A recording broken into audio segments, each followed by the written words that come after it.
उत्तर प्रदेश के छोटे से शहर मुरादाबाद में गिरीश रहा करता था, जो कि बहुत ही खूबसूरत गांव था, जहां खाने की तरह तरह की चीजें मिला करती थी। गिरीश की चिकन हांडी का ठेला लगाने का आज पहला ही दिन था। वैसे तो वो अपने ठेले को लेकर बहुत ही ज्यादा उत्साहित था, पर मन ही मन खुद सोच भी रहा था।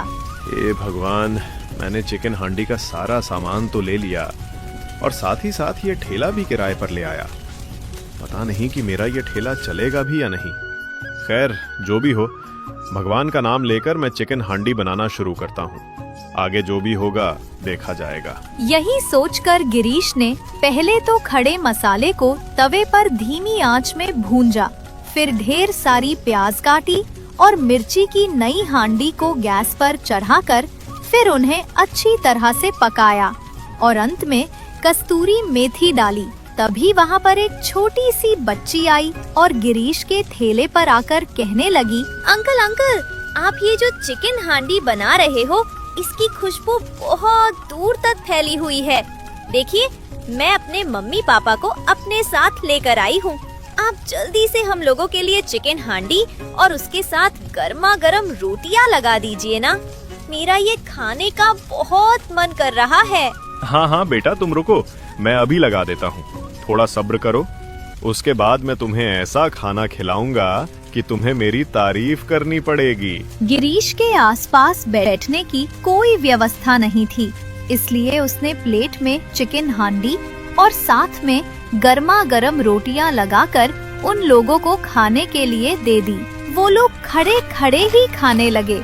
गर्मा गर्म हांडी और रोटियां देखकर ग्राहकों का मन ललचा गया और तभी वहाँ पर आई हुई रमा कहने लगी, अरे वाह भैया, इतनी स्वादिष्ट चिकन हांडी तो मैंने पहली बार खाई है।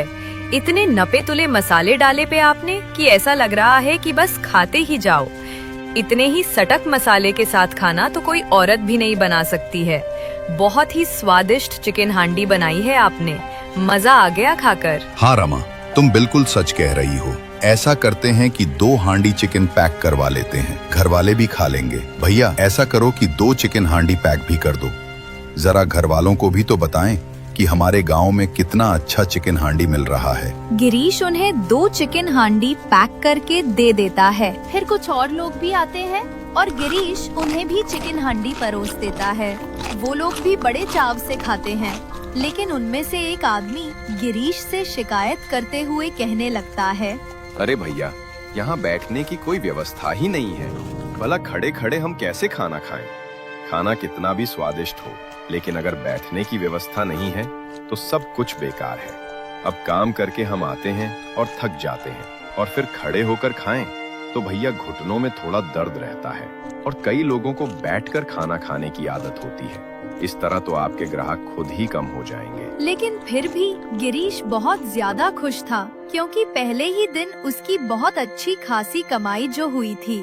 अब वो अपने घर पहुंचा और अपनी पत्नी के हाथ में अपने पहले दिन की कमाई थमाते हुए बोलने लगा, ये लो पूजा, आज मेरे पहले दिन की कमाई है ये। मैंने कभी सोचा ही नहीं था कि पहले दिन ही मेरा ठेला इतना अच्छा चल जाएगा। पूजा इतने सारे पैसे देखकर बहुत ज्यादा खुश हो जाती है और अपने पति गिरीश से कहती है, वाह, ये तो बहुत अच्छी बात है। अच्छी खासी कमाई हुई है आज आपकी। पिछले काम से तो आपको इतने पैसे मिल भी नहीं पाते थे। आप ना यही वाला काम कीजिए। इस काम से हमारी जिंदगी की सारी परेशानियां ठीक हो जाएगी और फिर हमें किसी भी तरह की परेशानी नहीं होगी। हाँ हाँ पूजा, तुम सही कह रही हो। मुझे याद है कि राजू जितनी भी शादियों का कॉन्ट्रैक्ट लेता था, उन सब में हांडी चिकन मुझसे ही बनवाया करता था और मुझे बहुत कम पैसे दिया करता था। फिर एक दिन जब राजू मुझे पगार दे रहा था, तब मैंने उससे कहा, राजू भैया, आपने तो मुझसे कहा था कि जैसे ही शादियों का सीजन आएगा और आपके ज्यादा कॉन्ट्रैक्ट आएंगे तो आप मेरी पेमेंट बढ़ा दोगे। इस बार मुझे 8,000 रुपए दे दो। वैसे भी मेरी बेटी शगुन की तबीयत आजकल कुछ ठीक नहीं रहती। मुझे उसका शहर में इलाज करवाना है। तुम्हारा दिमाग खराब हो गया क्या? एक तो तुम्हें मैंने काम दिया, आज मेरी ही बदौलत सारे गांव के लोग तुम्हें जानते हैं। ऊपर से तुम मुझसे 8,000 मांग रहे हो। इतने पैसे तो मैं तुम्हें नहीं दे पाऊंगा। नहीं राजू भैया, ऐसा मत कीजिए। अच्छा 8 नहीं तो कम से कम 6,000 रुपए तो दे दीजिए।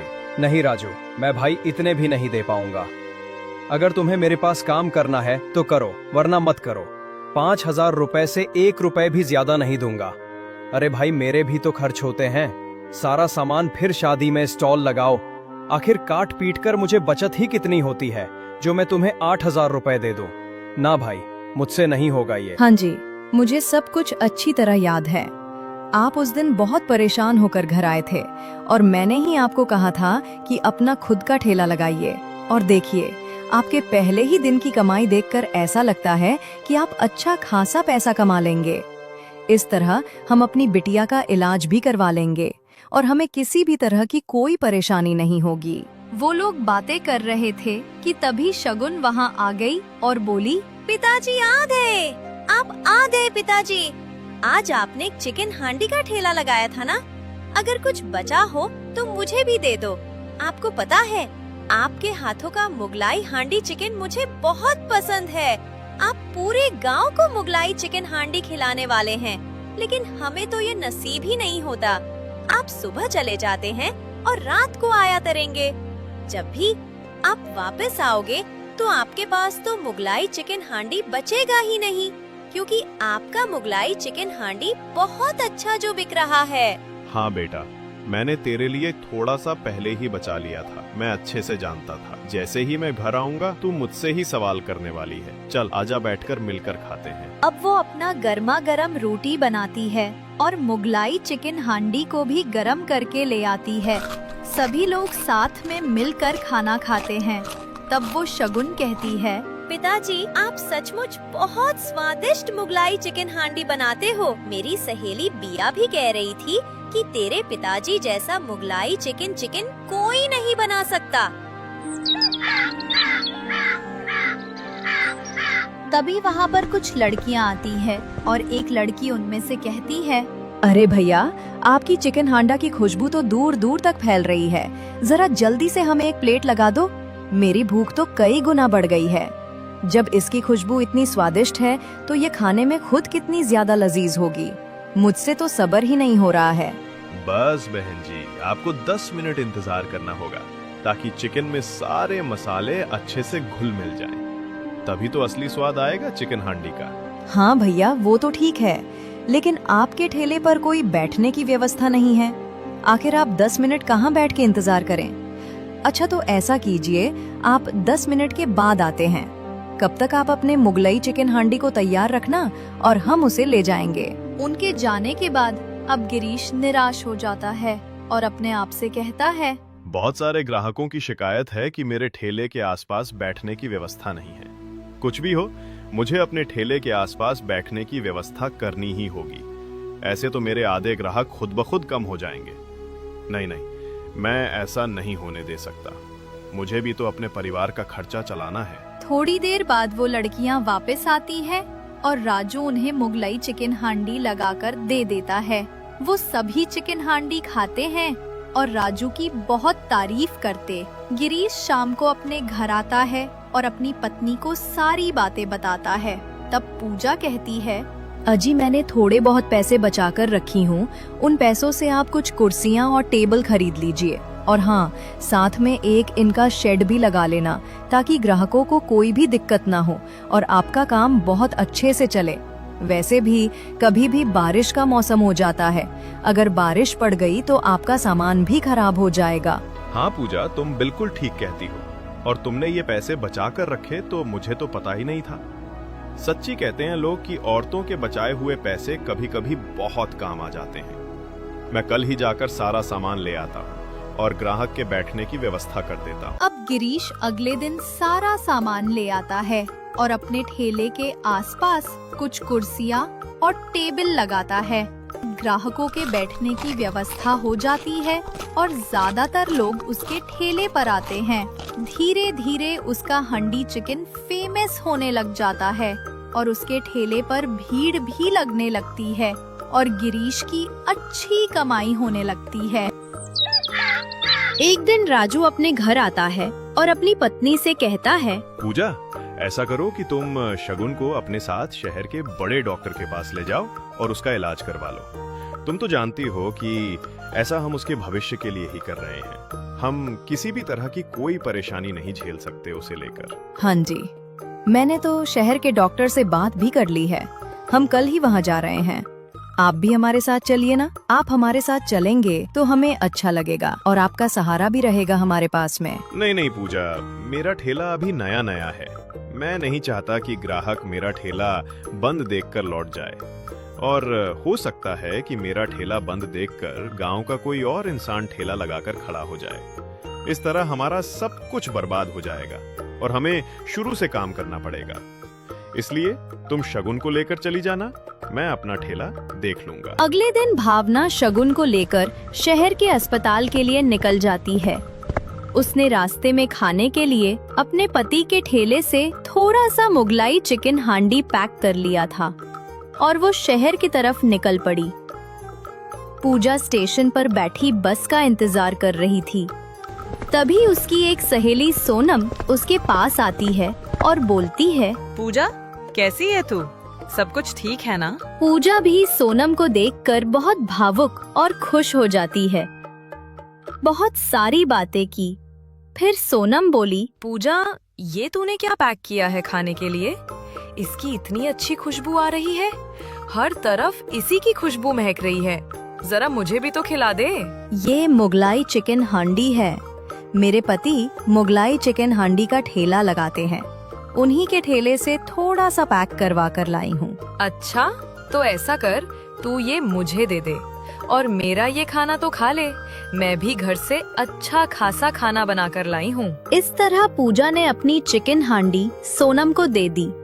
नीलम का खाना खुद ले लिया। उधर राजू अपने ठेले पर ग्राहकों को मुगलाई चिकन हांडी और गर्मा गर्म रोया परोस रहा था। तभी वहाँ पर राजू आया और बोला, अरे गिरीश भाई, कैसा चल रहा है तुम्हारा मुगलाई चिकन हांडी का ठेला? हाँ राजू भैया, अच्छा चल रहा है। आप बताओ, आप कैसे हो? मैं तो ठीक हूँ। मैं कह रहा था कि तू फिर से मेरे साथ काम करने लग। तुझे तू 80,000 मांग रहा था ना, मैं तुझे देने को तैयार हूँ। माफ करना भैया, लेकिन इससे ज्यादा ही कमा ले रहा हूँ मैं अपने ठेले पर। अब इसीलिए आपके साथ अब काम करने की मुझे कोई भी जरूरत नहीं है। देख गिरीश, तू जिस जगह पर ठेला लगाकर इतना इतरा रहा है ना, ये जमींदार जी का है। और याद रखना, तुझसे वो जगह कभी भी खाली करवा सकते हैं। फिर तो तू ना घर का रहेगा और ना ही घाट का। इससे तो अच्छा कि तू मेरे साथ काम कर ले। नहीं नहीं भैया, आपके साथ तो अब मेरा काम करना संभव ही नहीं है। राजू को गिरीश की बात बहुत ज्यादा बुरी लगती है। वो वहाँ से चला जाता है। राजू अगले दिन सीधे जमींदार के पास जा पहुँचता है और उससे जाकर कहने लगता है, जमींदार जी, गिरीश आपकी जमीन पर ठेला लगा रहा है। इससे मेरा बहुत घाटा हो रहा है। उसका ठेला आपकी जमीन पर लगकर अच्छा चल रहा है और इसलिए वो वापस मेरे साथ काम करने को तैयार ही नहीं है। और उसके हाथों में जो स्वाद था वो किसी और के हाथों में नहीं रहा। इसलिए मुझे शादी के कोई ऑर्डर ही नहीं मिल रहे। अरे भाई, तो मैं इसमें तुम्हारी क्या मदद कर सकता हूँ भला? क्यों नहीं जमींदार जी, आप ही तो मेरी मदद कर सकते हैं। अब गिरीश का बैठे अपनी जमीन से हटवा दीजिए। इस तरह गिरीश को मजबूर होकर फिर से मेरे पास काम करना पड़ेगा। ठीक है, गिरीश का बैठे हटवा दूंगा, लेकिन इसमें मेरा क्या फायदा होगा? इसके बदले मैं आपको पूरे 10,000 रुपए दूंगा। अगले दिन जमींदार गिरीश के पास पहुंचा और बोलने लगा, अरे भाई गिरीश, तुम्हें तो पता है कि ये जमीन मेरी है और मैंने जमीन बेचने में निकाल दी है। इसलिए तुम अपना ये ठेला यहाँ से हटा लो। ये आप क्या कह रहे हैं जमींदार जी? कुछ दिन और मुझे ये ठेला चला लेने दीजिए, फिर मैं अपनी अलग कोई व्यवस्था कर लूंगा। माफ करना गिरीश, लेकिन मैं तुम्हें समय नहीं दे सकता। जमींदार ऐसे कहकर वहाँ से चला जाता है। गिरीश परेशान होकर अपने घर आता है और पूजा को सारी बातें बताता है। ये सारी बातें सुनकर पूजा भी बहुत ज्यादा चिंता में डूब जाती है, लेकिन फिर भी वो गिरीश से कहती है, अजी भगवान पर भरोसा रखिए, कोई ना कोई रास्ता हमारे लिए जरूर खुद ब खुद निकल आएगा। अगले दिन गिरीश अपना ठेला ले जाने की तैयारी कर रहा था। तभी सोनम अपने पति को लेकर वहाँ पर आ जाती है। पूजा भी उसे देखकर बहुत खुश होती है और वो गिरीश को सोनम से मिलवाते हुए बोलती है, गिरीश, ये सोनम है, मेरे बचपन की सहेली। कई सालों बाद हम स्टेशन पर मिले थे। हाँ जीजा जी, और ये मेरे पति है लक्ष्मण। इनका शहर में बहुत बड़ा होटल है। याद है पूजा, उस दिन तुमसे मैंने मुगले चिकन हांडी लेकर खाई थी, वो मैंने इन्हें भी खिलाई। तो ये तो तुम्हारी मुगले चिकन हांडी के फैन हो गए, और इनका कहना है कि जीजा जी को उनके साथ काम करना चाहिए, इससे दोनों को ही फायदा होगा और दोनों के ही सुधर जाएंगे। हाँ गिरीश, और उसके लिए तुम्हें शहर जाने की कोई जरूरत नहीं। तुम्हारा गांव शहर से काफी नजदीक। तुम ऐसा करो कि रोज दोपहर तक मुगलाई चिकन हांडी का जो ऑर्डर तुम्हें मैं दूंगा उतना तुम बना देना, और मेरा आदमी वहाँ से लेकर आ जाया करेगा। आप ठीक कह रहे हैं और मैं आपके साथ काम करने के लिए भी तैयार हूँ, लेकिन ऐसा करने के लिए मेरे पास पर्याप्त जगह नहीं है। मैं एक जगह अपना ठेला लगाया करता था, पर वो जमींदार की जगह है, तो जमींदार ने मुझे हटने के लिए कह दिया है। अब मुझे अपने लिए नई जगह ढूंढनी पड़ेगी। अरे तुम्हें नई जगह ढूंढने की क्या जरूरत है? मैंने सुना है कि जमींदार ने अपनी जमीन बेचने के लिए निकाली हुई है, तो चलो हम उसे पैसे देकर वो जमीन ही खरीद लेते हैं। लेकिन मैं आपके इतने पैसे कहाँ से चुका पाऊंगा? अरे उसकी कोई जरूरत नहीं है गिरीश, आखिर तुम्हारे साथ काम करके मेरे होटल का ही तो फायदा होगा ना। गिरीश लक्ष्मण की बात सुनकर खुश हो जाता है, क्योंकि वो चाहता ही यही था। जमींदार के इस तरह से तिरस्कार करने के बाद उसके पास यह भगवान का रास्ता बनकर आए थे। फिर लक्ष्मण और गिरीश दोनों जमींदार के पास जाकर वह जमीन खरीद लेते हैं। अब गिरीश इस जमीन पर अपना ठेला लगाता है और अपने ठेले पर मुगल चिकन हांडी तो बेचता ही है, साथ में लक्ष्मण के रेस्टोरेंट के लिए मुगल चिकन हांडी बनाकर शहर भी भिजवाने लगता है। कुछ दिनों के बाद गिरीश का काम बहुत अच्छा बढ़ जाता है, तो पूजा भी गिरीश के काम में उसकी मदद करती है। इस तरह गिरीश ने अब एक पक्की दुकान बना ली और उसका बिजनेस भी बहुत अच्छी तरह चलने लगा। दूसरी तरफ धीरे धीरे शादी के सारे ऑर्डर भी गिरीश को मिलने लगे। राजू का काम पूरी तरह बंद हो गया। गिरीश खुशी खुशी जिंदगी गुजारने लगा। राजू ने शादियों में ऑर्डर लेने का काम छोड़कर दूसरा काम शुरू कर दिया।